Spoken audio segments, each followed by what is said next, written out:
mabuting balita, binabahagi sa mga dukha.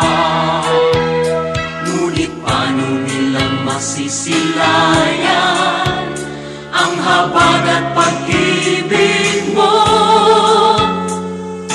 kung hindi mapatutunayan sa aming patotoo?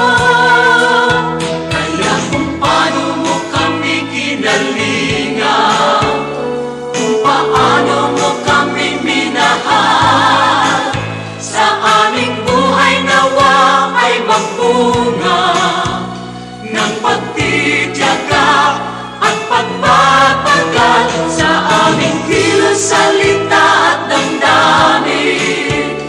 Maranasan nilang totoo ang kabutihang natutunan namin na nagmumula sa'yo.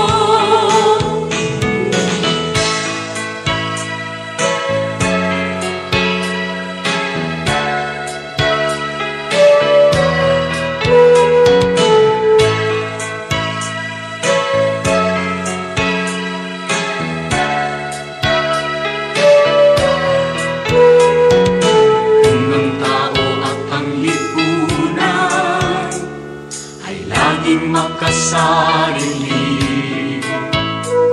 sa'yo ang bagong panuntunan, ang maglingkod at magsilbi. Ang aming pananampalataya patuloy mong palaguin, at sa iyong dakilang biyaya di ka namin bibiguin.